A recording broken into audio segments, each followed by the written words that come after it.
Assalomu alaykum. Biz go'zal yerdamiz, maşallah.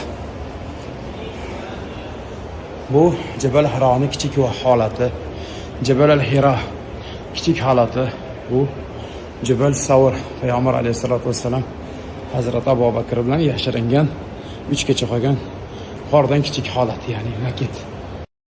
Bu hijrat yo'li, ya'ni Payg'ambarimiz alayhisolatu vassalamni Makkadan Savr g'origa kiradi. Birinchi Abu Bakr uyiga boradi, Savr g'origa boradi va as-Sahraga asfal asfanga va mana shunda hijrat yo'lida keladilar.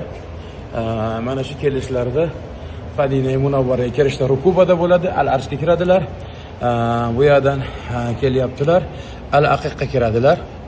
Al-Aqiq Madinaga kirayotgan vaqtlarda Al-Usbaga kiradi, Masjidul Usbah deyiladi. Va Masjidul Qubo va oxirida Madina Munawvaraga keladilar. Mana strelka bilan ko'radi. Ko'rasizlarki, birinchi Nabiy alayhisolatu vassalam hojilarimizga borganda Madinada birinchi kirgan joylari Masjidul Usbah deymiz. Ana shu Usba masjidi mana shu joyda, keyin Quboga boradi, Qubodan Madinaga tushadilar. Bu hijrat yo'li, birodarlar. Qadimgi Madinani uylarini shakllari mana shunday bo'lgan. Xuddi sahobalarning mahallasiga o'xshaydi, subhanalloh. Oldingi Rasululloh davridagi sahobalarning uylari mana shu shaklda bo'lgan, bu eshiklari bo'lgan. Qani endi taqalasiz ichlaridan Hazrati Bilol chiqib kelsalar, subhanalloh. Subhanalloh. Hammasi mana shunday toshli uylar bo'lgan. Bu tarafda ham mana shunday uylar. Mana shu xonadon kimnikini bo'lib qolishini xohlardingiz? Jon deb xohlardim Abu Bakrning xonadoni. Subhanalloh. Eshikni ochib Abu Bakr radhiyallohu anhu ochib kelsalar, siz bilan biroz suhbat qursalar, qanaqa go'zal. Alloh zotlari bilan jannatdagi uyimizni mana shunday barobar qilsin, qo'shni qilsin inshaalloh. Qadimgi Makka Mukarrama, Ka'ba Muazzama, bunisi Abu Bakr Siddiqda xonadonlari bo'lgan, Ka'ba Muazzama, Norul Nadwa, hozir haramda mana shu nimani King Abdullah eshigini o'rinlariga to'g'ri keladi. Darul Nadwa Quraysh rahbarlari o'tirib gaplashadigan joy. Darul Arqam, ya'ni Safo Marva tepaligining orasida joylashgan Darul Arqamda Payg'ambar alayhisolatu vasallam yashirinib ko'p mana shu joyda o'tirganda ko'p Qur'on oyatlari vallohu alam mana shu joyda tushgan. Jabalul Safo bu joy, Jabalul Marva mana Safo Marva oralig'ida Darul Arqamda eshiklari bo'lgan. Ya'ni Safo Marvaning eshigining o'rniga tushib ketgan bu uylar. Jabal Umar ana shu joyda bo'lgan, mana ko'ryapsizlar. G'ani radhiyallohu anhu Nabiy alayhisolatu vasallamning xonadonlari hozirlarga topib beraman. Dorul Mu'minina, mana Dorul Mu'minina Hadicha radhiyallohu anha. Azizlar, biz sizlar bilan endi qadimgi Masjidul Nabaviyning ichiga kirib keldik. Mana alhamdulillah. Hattoki yerlarida ham Rasululloh davrida qanday bo'lsa, ana shunday shag'alga o'xshagan narsalar bor. Ko'ryapsizlar? Qadimgi Payg'ambar alayhisolatu vassalam davridagi masjid avval qibla bu tarafda bo'lgan. Avval qibla Masjidul Aqsoga qarab namoz o'qilgan. Undan so'ng qibla bu tarafga, Masjidul Haromga o'zgartirilgan. Ya'ni ko'ryapsizlar, Nabiy alayhisolatu vassalamning xutba-i muazzamalari. Rasululloh alayhisolatu vassalam xutbaga mana shu joyda chiqqanlar. Rasululloh xutbaga chiqib mana shu joyda o'tirardilar. Allohning fazli bilan mana shunaqa xutbaning ustiga o'tirardilar. O'tirganlarida nima uchun bu yeyilib ketgan deslar, barmoqlari bilan mana shu xutbalarini o'ynar ekanlar. 10 barmoqlari bilan o'ynar ekanlar. Shuning uchun bu xutbani bu yerlari yeyilib ketgan ekan. Shunga ishora qilingan. Rasululloh alayhisolatu vasallam xutbalari bu tarafi aylanmaydilar. U ham aylanardi. Lekin bu taraflarni o'ynab o'tirganlar deb ustoz ham mana shu joyda vakillar aytdi. Tomlari mana shunday. Bismillahirrahmanirrahim. Hujra-i Sa'adat. Fondasi rumahnya terbuat dari batu. Dindingnya dari tanah liat. Nabiy alayhisolatu vassalamda hujralariga kirish eshiklari masjiddan bu yoqdan kirardilar va mana shu joydan chiqardilar. Makkaga, Masjidun Nabaviyga bu yoqdan chiqardilar. Hujra-i Sa'adat bu yoqda. Rasululloh hujralariga kiramiz. Kamar kecil tampak sekali pemandangan kezuhutannya. Dan berkerikil. Itu adalah bantal dari serat panas. Di sana ada selimut. Ini adalah rak yang di atasnya ada sedikit gandum. Ini adalah wadah air pengganti air sebenarnya. Jika kita keluar dari rumah yang mulia, menaiki tangga yang terbuat dari batang kurma itu, maka di atas rumah kita bisa melihat ada sebuah kamar.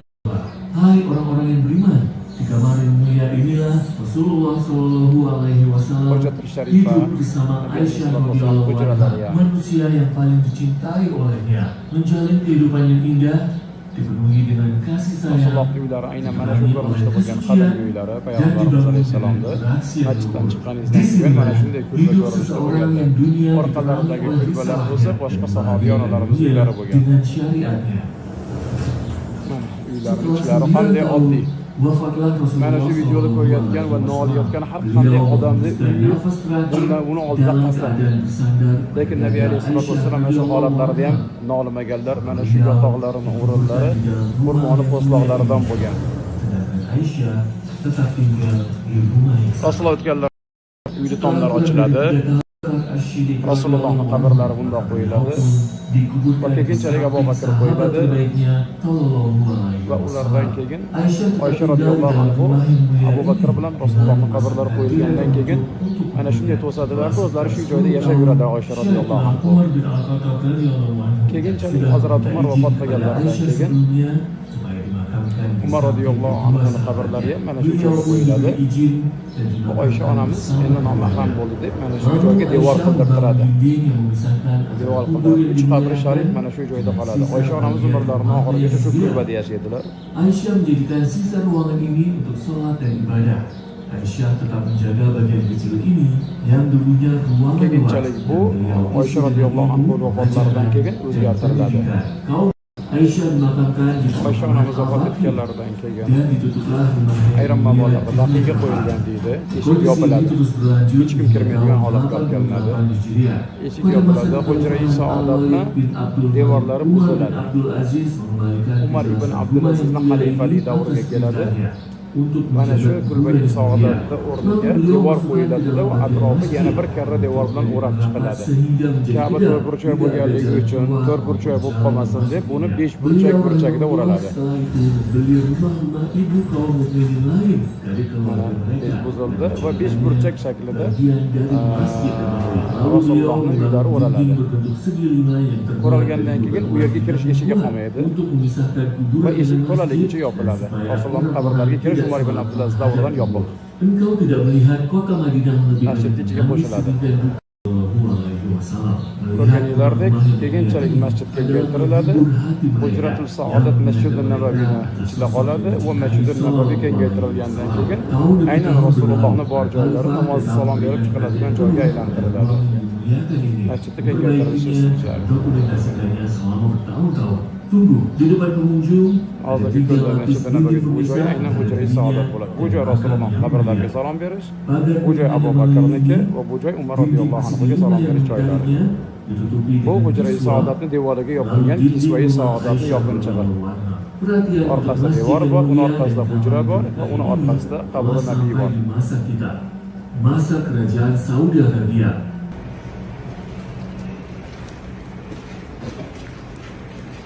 Rasulullohni xonadonlaridan chiqqanlaridan keyin Masjidul Maromga kirib namoz o'qir joylari. Tasavvur qiling, xuddi mana shu joyga Rasululloh alayhisolatu vassalom kelyaptilar. Xutba-i muboraklariga chiqyaptilar. Mana shu joyga o'tirib yuzlandilar. Hamma sahobalar shu joyda, ularning ichida ham siz ham borsiz. Bu faqat bu dunyoda emas, jannatda. Mana shu joyda turib Nabiy alayhisolatu vassalomning xutba-i muboraklarini eshityapsiz. Va u zoti muboraklarini yuzlariga tomosha qilib termolab o'tiribsiz. Bu dunyodagi ulug' baxt. Dunyodagi ulug' baxt bu.